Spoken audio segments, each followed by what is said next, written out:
Hola. Bienvenido al podcast Escuchando la Biblia.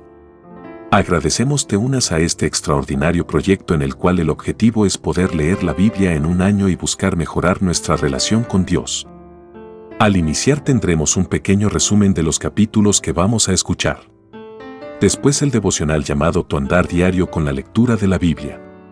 Estamos seguros que esto será de bendición para tu vida y la de tu familia. Empecemos. Día 13. Génesis 37 al 40. Pruebas de José y triunfo en Egipto. Resumen. Hoy leerás acerca de 4 patriarcas en los relatos de Génesis. José, el hijo favorito de Jacob. Su popularidad con su padre y su franqueza con sus hermanos resultó en enemistad, desavenencia y adversidad. En un ataque de celos sus hermanos lo vendieron a una caravana de mercaderes. Pero la mano de Dios está evidentemente sobre la vida de José y a pesar de haber sido encarcelado injustamente en Egipto, Dios lo capacita para salvar a la naciente Israel. Su fe e integridad se yerguen en absoluto contraste con la conducta inmoral de su hermano Judá, capítulo 38. Tu andar diario. Señor, sácame de este apuro. Si nunca has hecho esta desesperada oración, entonces disfrutarás la historia de la vida de José. Cuando tú, como José, te encuentres en medio de la adversidad, está la posibilidad de que tu primera reacción sea buscar una ruta de escape. José debe haber sido tentado a expresar esa oración de una vía en muchas ocasiones después que se encontró en Egipto, esclavizado y solo. Él podría haber utilizado sus circunstancias como excusa para amargarse, deprimirse y vengarse. Pero en todo esto, Jehová estaba con José, y lo que él hacía, Jehová lo prosperaba. Capítulo 39 versículo 23. La constancia de José, a pesar de la presión, solo lo moldeó para su futura posición como el primer ministro de Egipto. ¿En qué área estás experimentando la fuerza moldeadora de la presión y cómo estás reaccionando a ella? ¿Estás buscando la salida más próxima o tú le estás pidiendo a Dios que te dé la forma de una vasija para un mejor servicio? Piensa en la severa prueba de fe por la que estás atravesando en el presente. ¿Qué cambio positivo está Dios haciendo en tu vida como resultado de esto? Escríbelo en el margen, cuéntale a un amigo y dale gracias a Dios. Frase para recordar. Uno puede aprender más de las pruebas de la vida que de los triunfos. Génesis 37. Entonces Jacob volvió a establecerse en la tierra de Canaán, donde su padre había vivido como extranjero. Este es el relato de Jacob y su familia. Cuando José tenía 17 años de edad, a menudo cuidaba los rebaños de su padre. Trabajaba para sus medios hermanos, los hijos de Bilha y Silpa, 2 de las esposas de su padre, así que le contaba a su padre acerca de las fechorías que hacían sus hermanos. Jacob amaba a José más que a sus otros hijos porque le había nacido en su vejez.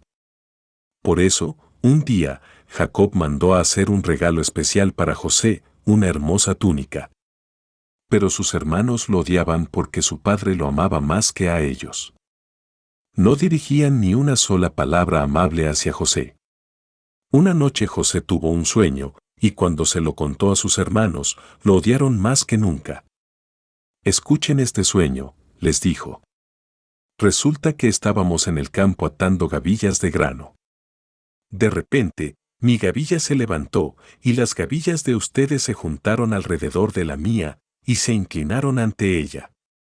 Sus hermanos respondieron, «Así que crees que serás nuestro rey, ¿no es verdad? ¿De veras piensas que reinarás sobre nosotros?» Así que lo odiaron aún más debido a sus sueños y a la forma en que los contaba. Al poco tiempo José tuvo otro sueño y de nuevo se lo contó a sus hermanos. «Escuchen, tuve otro sueño», les dijo. «El sol, la luna y 11 estrellas se inclinaban ante mí». Esta vez le contó el sueño a su padre además de a sus hermanos, pero su padre lo reprendió. «¿Qué clase de sueño es ese?», le preguntó. «¿Acaso tu madre, tus hermanos y yo llegaremos a postrarnos delante de ti?» Sin embargo, mientras los hermanos de José tenían celos de él, su padre estaba intrigado por el significado de los sueños. Poco tiempo después, los hermanos de José fueron hasta Siquem para apacentar los rebaños de su padre. Cuando ya llevaban un buen tiempo allí, Jacob le dijo a José: «Tus hermanos están en Siquem apacentando las ovejas. Prepárate, porque te enviaré a verlos». «Estoy listo para ir», respondió José. «Ve a ver cómo están tus hermanos y los rebaños», dijo Jacob. «Luego vuelve aquí y tráeme noticias de ellos». Así que Jacob despidió a José, y él viajó hasta Siquem desde su casa, en el valle de Hebrón. Cuando José llegó a Siquem, un hombre de esa zona lo encontró dando vueltas por el campo. «¿Qué buscas?», le preguntó.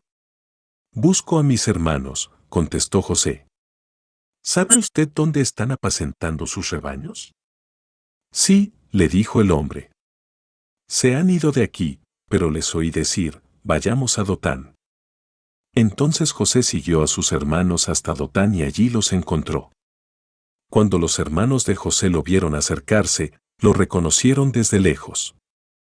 Mientras llegaba, tramaron un plan para matarlo. «Vamos, matémoslo y tirémoslo en una de esas cisternas. Podemos decirle a nuestro padre: un animal salvaje se lo comió.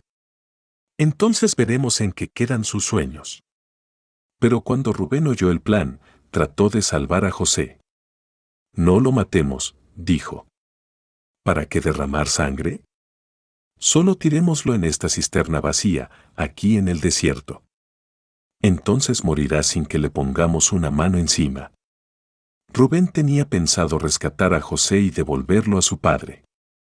Entonces, cuando llegó José, sus hermanos le quitaron la hermosa túnica que llevaba puesta. Después lo agarraron y lo tiraron en la cisterna. Resulta que la cisterna estaba vacía, no tenía nada de agua adentro. Luego, justo cuando se sentaron a comer, levantaron la vista y vieron a la distancia una caravana de camellos que venía acercándose. Era un grupo de mercaderes ismaelitas que transportaban goma de resina, bálsamo y resinas aromáticas desde Galaad hasta Egipto. Judá dijo a sus hermanos: «¿Qué ganaremos con matar a nuestro hermano? Tendríamos que encubrir el crimen. En lugar de hacerle daño, vendámoslo a esos mercaderes ismaelitas. Después de todo, es nuestro hermano, de nuestra misma sangre». Así que sus hermanos estuvieron de acuerdo. Entonces, cuando se acercaron los ismaelitas, que eran mercaderes madianitas, los hermanos de José lo sacaron de la cisterna y se lo vendieron por 20 monedas de plata. Y los mercaderes lo llevaron a Egipto. Tiempo después, Rubén regresó para sacar a José de la cisterna. Cuando descubrió que José no estaba allí, se rasgó la ropa en señal de lamento. Luego regresó a donde estaban sus hermanos y dijo lamentándose: «El muchacho desapareció. ¿Qué voy a hacer ahora?». Entonces los hermanos mataron un cabrito y mojaron la túnica de José con la sangre. Luego enviaron la hermosa túnica a su padre con el siguiente mensaje: «Mira lo que encontramos. Esta túnica no es la de tu hijo». Su padre la reconoció de inmediato. «Sí», dijo él, «es la túnica de mi hijo. Seguro que algún animal salvaje se lo comió. Sin duda despedazó a José». Entonces Jacob rasgó su ropa y se vistió de tela áspera e hizo duelo por su hijo durante mucho tiempo. Toda su familia intentó consolarlo, pero él no quiso ser consolado. A menudo decía: «Me iré a la tumba llorando a mi hijo», y entonces sollozaba.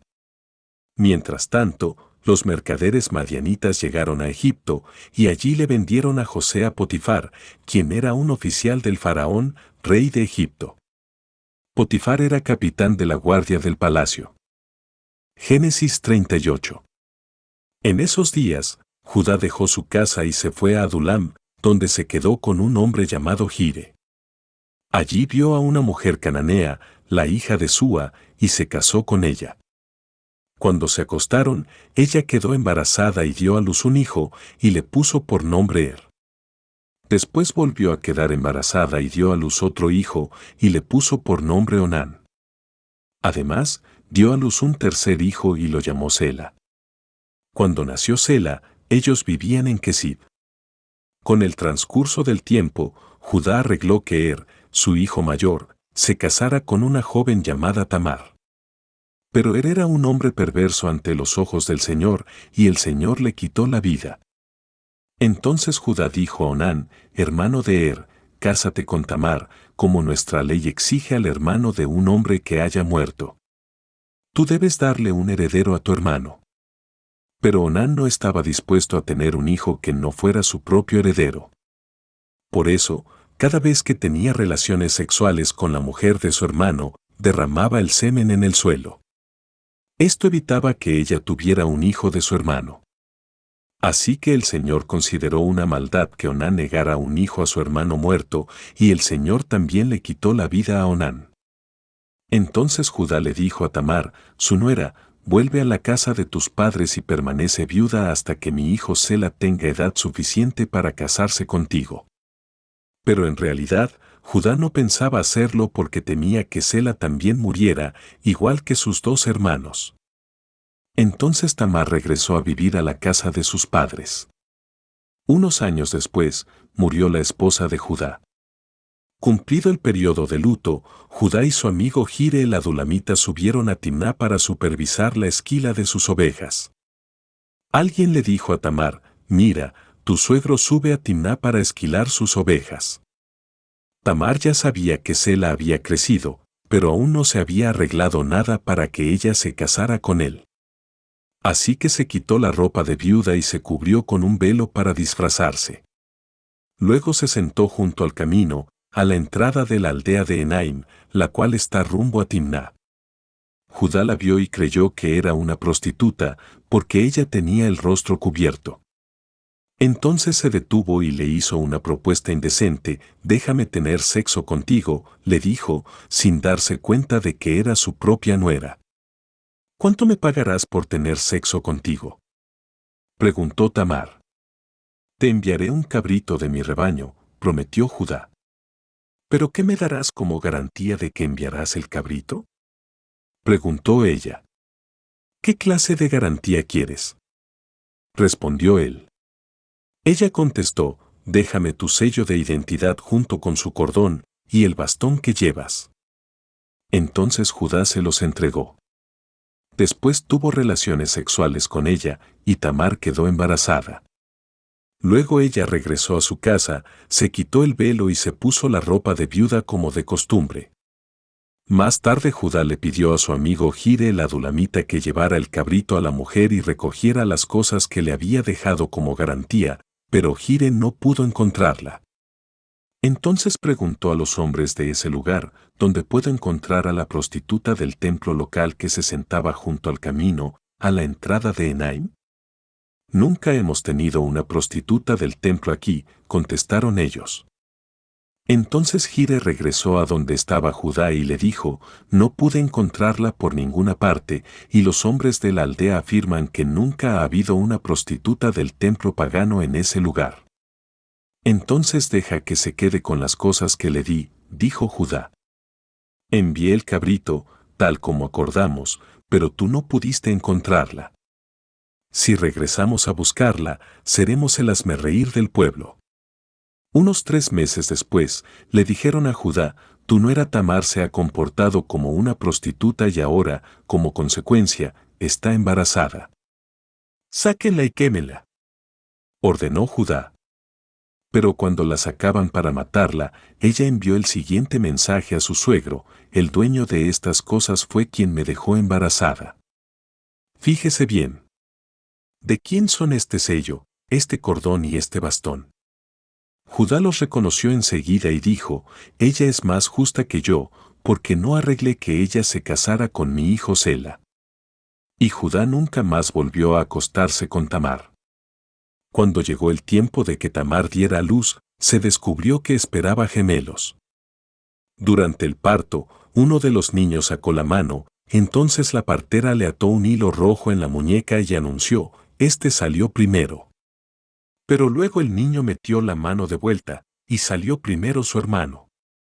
Entonces la partera exclamó, «Vaya. ¿Cómo hiciste para abrirte brecha y salir primero?» Y lo llamaron Fares. Luego nació el niño que llevaba el hilo rojo en la muñeca, y lo llamaron Sere. Génesis 39. Cuando los mercaderes ismaelitas llevaron a José a Egipto, lo vendieron a Potifar, un oficial egipcio. Potifar era capitán de la guardia del faraón, rey de Egipto. El Señor estaba con José, por eso tenía éxito en todo mientras servía en la casa de su amo egipcio. Potifar lo notó y se dio cuenta de que el Señor estaba con José, y le daba éxito en todo lo que hacía. Eso agradó a Potifar, quien pronto nombró a José su asistente personal. Lo puso a cargo de toda su casa y de todas sus posesiones. Desde el día en que José quedó encargado de la casa y de las propiedades de su amo, el Señor comenzó a bendecir la casa de Potifar por causa de José. Todos los asuntos de la casa marchaban bien, y las cosechas y los animales prosperaron. Pues Potifar le dio a José total y completa responsabilidad administrativa sobre todas sus posesiones. Con José a cargo, Potifar no se preocupaba por nada, excepto que iba a comer. José era un joven muy apuesto y bien fornido, y la esposa de Potifar pronto comenzó a mirarlo con deseos sexuales. «Ven y acuéstate conmigo», le ordenó ella. Pero José se negó. «Mire», le contestó, «mi amo confía en mí y me puso a cargo de todo lo que hay en su casa. Nadie aquí tiene más autoridad que yo. Él no me ha negado nada, con excepción de usted, porque es su esposa. ¿Cómo podría yo cometer semejante maldad? Sería un gran pecado contra Dios». Día tras día, ella seguía presionando a José, pero él se negaba a acostarse con ella y la evitaba tanto como podía. Cierto día, sin embargo, José entró a hacer su trabajo y no había nadie más allí. Ella llegó, lo agarró del manto y le ordenó, «Vamos, acuéstate conmigo». José se zafó de un tirón, pero dejó su manto en manos de ella al salir corriendo de la casa. Cuando ella vio que tenía el manto en las manos y que él había huido, llamó a sus siervos. Enseguida todos los hombres llegaron corriendo. «Miren», dijo ella, «mi esposo ha traído aquí a este esclavo hebreo para que nos deje en ridículo. Él entró en mi cuarto para violarme, pero yo grité. Cuando me oyó gritar, salió corriendo y se escapó, pero dejó su manto en mis manos».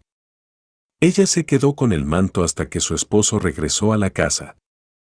Luego le contó su versión de lo sucedido. «Ese esclavo hebreo que trajiste a nuestra casa intentó entrar y aprovecharse de mí, pero, cuando grité, salió corriendo y dejó su manto en mis manos». Potifar se enfureció cuando oyó el relato de su esposa acerca de cómo José la había tratado. Entonces agarró a José y lo metió en la cárcel donde estaban los presos del rey. José quedó allí, pero el Señor estaba con José en la cárcel y le mostró su fiel amor. El Señor hizo que José fuera el preferido del encargado de la cárcel. Poco después el director puso a José a cargo de los demás presos y de todo lo que ocurría en la cárcel. El encargado no tenía de qué preocuparse, porque José se ocupaba de todo. El Señor estaba con él y lo prosperaba en todo lo que hacía. Génesis 40. Pasado un tiempo, el jefe de los coperos y el jefe de los panaderos del faraón ofendieron a su señor, el rey. El faraón se enojó con esos dos funcionarios y los puso en la cárcel donde estaba José, en el palacio del capitán de la guardia. Ellos permanecieron en la cárcel durante mucho tiempo, y el capitán de la guardia los asignó a José, quien se ocupaba de ellos. Una noche, mientras estaban en la cárcel, el copero y el panadero del faraón tuvieron cada uno un sueño, y cada sueño tenía su propio significado. Cuando José los vio a la mañana siguiente, notó que los dos parecían preocupados. «¿Por qué se ven tan preocupados hoy?», les preguntó. «Anoche los dos tuvimos sueños», contestaron ellos, «pero nadie puede decirnos lo que significan». «La interpretación de los sueños es asunto de Dios», respondió José. Vamos, cuéntenme lo que soñaron. Entonces el jefe de los coperos fue el primero en contarle su sueño a José. En mi sueño, dijo él, vi una vid delante de mí. La vid tenía 3 ramas, las cuales comenzaron a brotar y a florecer y, en poco tiempo, produjo racimos de uvas maduras. Yo tenía la copa del faraón en mi mano, entonces tomé un racimo de uvas y exprimí el jugo en la copa. Después puse la copa en la mano del faraón. El sueño significa lo siguiente, dijo José, las 3 ramas representan 3 días, dentro de 3 días, el faraón te levantará y te pondrá nuevamente en tu puesto como jefe de sus coperos. Te pido que te acuerdes de mí y me hagas un favor cuando las cosas te vayan bien. Háblale de mí al faraón, para que me saque de este lugar. Pues me trajeron secuestrado desde mi tierra, la tierra de los hebreos, y ahora estoy aquí en la cárcel, aunque no hice nada para merecerlo. Cuando el jefe de los panaderos vio que José había dado una interpretación tan positiva del primer sueño, le dijo a José, yo también tuve un sueño. En mi sueño, había 3 canastas de pasteles blancos sobre mi cabeza. En la canasta de arriba había todo tipo de pasteles para el faraón, pero llegaron las aves y se los comieron de la canasta que estaba sobre mi cabeza. El sueño significa lo siguiente, le dijo José, las 3 canastas también representan 3 días. En 3 días, el faraón te levantará y atravesará tu cuerpo con un poste, luego las aves llegarán y picotearán tu carne. 3 días después era el cumpleaños del faraón, quien preparó un banquete para todos sus funcionarios y su personal. Así que llamó al jefe de sus coperos y al jefe de sus panaderos para que se unieran a los demás funcionarios. Entonces restituyó al jefe de los coperos a su cargo anterior, para que volviera a entregar al faraón su copa. Pero el faraón atravesó al jefe de los panaderos con un poste, tal como José había predicho cuando le interpretó el sueño. Sin embargo, el jefe de los coperos del faraón se olvidó de José por completo y nunca más volvió a pensar en él.